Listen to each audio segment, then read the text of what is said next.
নমস্কার বন্ধুরা, আজ আমি পাট শাকের এক দুর্দান্ত স্বাদের রেসিপি আপনাদের সাথে শেয়ার করব। গরম গরম ভাতের সাথে পাট শাকের এই রেসিপিটি থাকলে অমৃতের সমান লাগবে। মনে হবে এই পাট শাকের এই রেসিপি দিয়েই এক থালা ভাত খেয়ে ফেলি। যারা পাট শাক খেতে একদমই পছন্দ করে না তাদের এইভাবে পাট শাক রান্না করে দিন, দেখবেন চেয়ে চেয়ে খাবে। এতটাই টেস্টি হয় পাট শাকের এই রেসিপিটি। তাহলে বন্ধুরা চলুন আর বেশি দেরি না করে পাট শাকের রেসিপিটি দেখে নিন। দেখুন, আমি এখানে এক আঁটি পাট শাক নিয়ে নিয়েছি আর পাট শাকগুলো খুব সুন্দরভাবে বেছে নিচ্ছি। আমি এখানে কচি কচি পাট শাক নিয়ে নিয়েছি।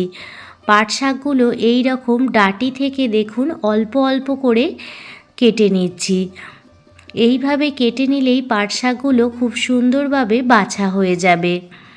পাট শাক বাছা কিন্তু খুবই সহজ, একটুখানি মন দিয়ে দেখলে আপনারাও খুব সহজেই পাট শাকগুলো বেছে নিতে পারবেন। দেখুন, সমস্ত পাট শাক বাছা হয়ে গেছে। পাট শাকগুলো ছোট ছোট করে কেটে নেব। দেখুন, পাতাগুলো দেখাচ্ছি, দেখুন সামনে ডাঁটির মতো অংশটা কেটে বাদ দিয়ে দিয়েছি। এবার কিছুটা পরিমাণ পাট শাক নিয়ে একেবারে এইভাবে জড়ো করে ছোট্ট ছোট্ট করে ছুরির সাহায্যে কেটে নেব। খুব বেশি মিহি করে কুচোনোর কোনো দরকার নেই, যেহেতু পাট শাক আর একদমই কচি পাট শাকগুলো, সেই জন্য এইভাবে ছোট ছোট করে অল্প ছোট ছোট করে কুচিয়ে নিলেই চলবে। আমি এইভাবে বড় বড় করে কুচিয়ে নিয়েছি। আপনারা চাইলে পাট পাতাগুলো না কেটেও রান্না করতে পারেন। একইভাবে সমস্ত পাট পাতাগুলো বড় বড় করে কুচিয়ে নিচ্ছি।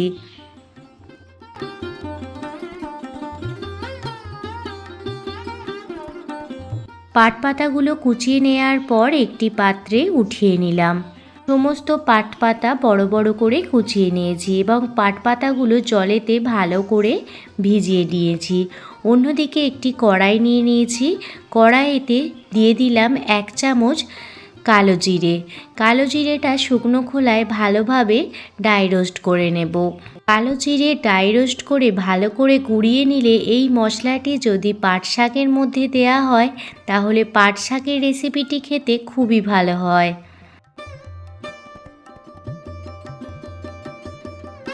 কালো জিরে খুব সুন্দরভাবে ড্রাই রোস্ট করে নিয়েছি। কালো জিরেটা একটি পাত্রে উঠিয়ে নিলাম। এবার ওই কড়াইয়ের মধ্যে জলে ধুয়ে রাখা বড় বড় করে কেটে রাখা পাট শাকগুলো দিয়ে দিচ্ছি।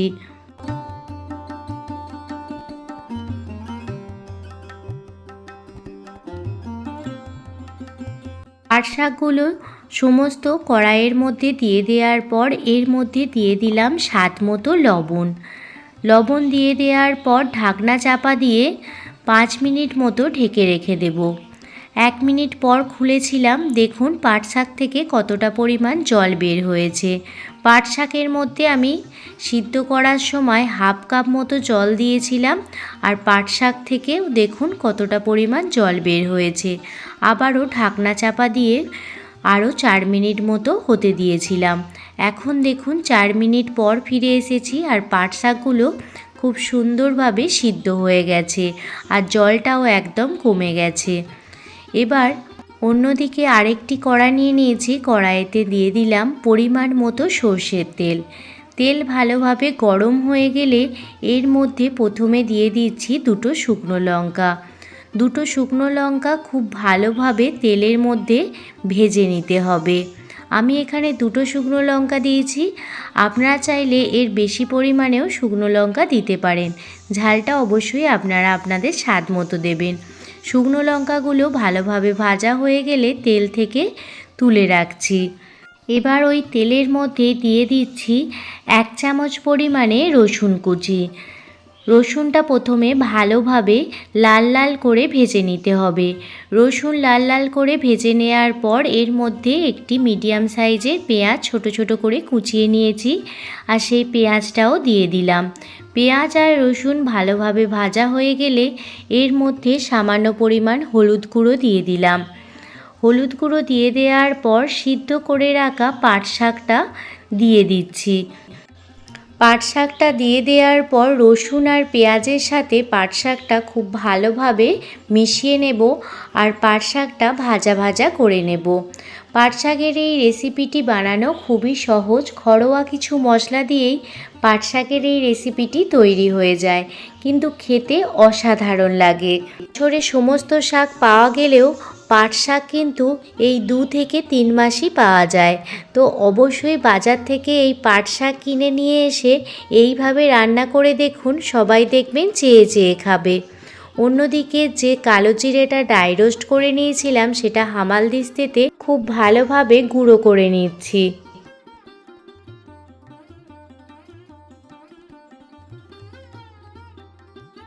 খুব সুন্দরভাবে কালো জিরেটা গুঁড়ো করে নিয়েছি, খুব মিহিও গুঁড়ো করিনি, সামান্য কচা কচা আছে এই রকমভাবে গুঁড়ো করে নিয়েছি। এবার কালো জিরেটা পাট শাকের মধ্যে দিয়ে দিচ্ছি আর যে শুকনো লঙ্কাগুলো বাটিতে তুলে রেখেছিলাম সেগুলো হাতের সাহায্যে গুঁড়িয়ে নিয়ে পাট শাকের মধ্যে দিয়ে দিলাম।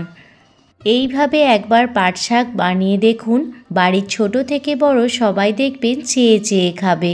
যারা পাট শাক খেতে একদমই পছন্দ করে না তারাও খুব তৃপ্তি সহকারে খেয়ে নেবে। লবণটা কম মনে হচ্ছিল সেই জন্য শেষে সামান্য পরিমাণ লবণ দিয়ে দিলাম আর স্বাদের ব্যালেন্সের জন্য অল্প পরিমাণ চিনি দিয়ে দিলাম।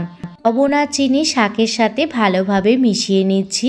পাট শাকের এই রেসিপিটি একদমই রেডি হয়ে গেছে। আপনাদের কাছে পাট শাকের এই রেসিপিটি কেমন লাগলো অবশ্যই কমেন্ট করে জানাবেন। যদি ভালো লেগে থাকে প্লিজ একটি লাইক, কমেন্ট, শেয়ার এবং সাবস্ক্রাইব করে আমার পাশে থাকবেন। পুরনো বন্ধু, নতুন বন্ধু সবাইকে জানাই অনেক অনেক ভালোবাসা। এতটা ভালোবেসে ভিডিওটি দেখার জন্য সবাই ভালো থাকবেন, সুস্থ থাকবেন, সাবধানে থাকবেন। আবারও কোনো দিন অন্য কোনো রেসিপি ভিডিও নিয়ে আপনাদের সামনে হাজির হব। ধন্যবাদ।